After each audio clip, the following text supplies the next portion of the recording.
ایک مسئلے کو حل کرتے ہیں تو دوسرا مسئلہ، ایک مصیبت سے نکلتے ہیں تو دوسری مصیبت، ایک پریشانی کا سامنا ابھی کیا ہی ہوتا ہے کہ دوسری پریشانی سر پہ آ جاتی ہے۔ یعنی یہ زندگی ہمیں بہت ستاتی ہے، رلاتی ہے، اکیلا کرتی ہے سم ٹائم۔ کبھی کبھار برے لوگوں کو اچھا کر کے سامنے لے آتی ہے تو کبھی کبھی اچھے لوگوں کو برا کر کے سامنے دکھا دیتی ہے۔ زندگی انہی مسئلوں مسائل کا نام ہے۔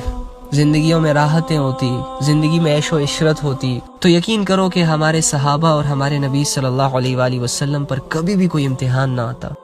اگر کوئی انسان کامیاب ہونا چاہتا ہے، مشکلات اور پریشانیوں سے بچنا چاہتا ہے، گھر اور زندگی میں سکون لانا چاہتا ہے، خوشیاں لانا چاہتا ہے، سکون کی نیند سونا چاہتا ہے، یا اگر کسی کا دل ٹوٹ گیا ہے اور وہ اپنے ٹوٹے ہوئے دل کو جوڑنا چاہتا ہے، اپنے کام اور کاروبار میں برکت چاہتا ہے، خود کو اکیلا اور تنہا محسوس کرتا ہے اور یہ چاہتا ہے کہ مجھے کسی مخلص کا ساتھ مل جائے، زندگی سے تھک گئے، بیزار ہو گئے اور یہ چاہتا ہے کہ مجھے کوئی سہارا مل جائے، جب بھی میں اللہ سے کوئی دعا کروں اس دعا کو قبولیت مل جائے، موت کی تکلیفوں سے میں بچ جاؤں، قبر کی سختی سے میں بچ جاؤں، عذاب سے بچ جاؤں، مجھ سے اللہ تعالیٰ سختی سے حساب نہ لے، میں اس حال میں مروں کہ اللہ مجھ سے راضی ہوں، اور میں اس حال میں اللہ کے پاس جاؤں کہ اللہ تعالیٰ میرے ایکشن سے راضی ہو، مجھے اللہ تعالیٰ بغیر حساب کتاب کے جنت میں داخل کر دے۔ اتنے ساری چاہتیں اگر میں سمیٹ کے اور اس کا صرف ایک حل آپ کو بتاؤں تو کیا آپ کریں گے؟ آپ وہ صرف اور صرف ایک حل، بہت ہی آسان ہے، سمجھ بھی گئے ہوں گے کہ میں کس کی بات کر رہا ہوں۔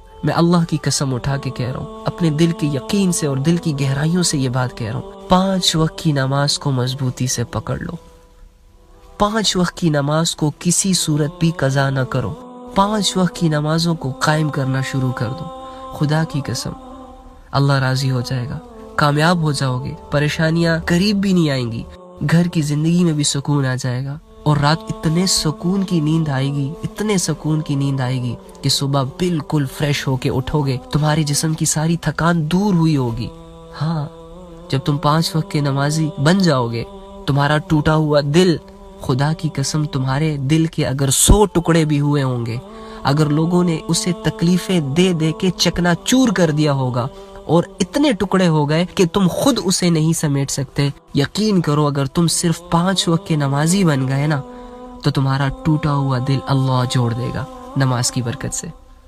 اگر تمہارا کاروبار برباد ہو چکا ہے، تمہیں نفع نہیں آ رہا، تم دوسرے کے نفع کو دیکھ دیکھ کے خود کو تنگ کر رہے ہو، اپنا دل چھوٹا کر رہے ہو، تم ایک کام اور شروع کر دو، اپنے بزنس کو چلاتے چلاتے اپنی 5 وقت کی نمازیں بھی چلاؤ، تمہارے بزنس کو اللہ عروج دے گا، تمہاری کامیابیوں کو کوئی پہنچ نہیں سکے گا۔ ارے یہ تو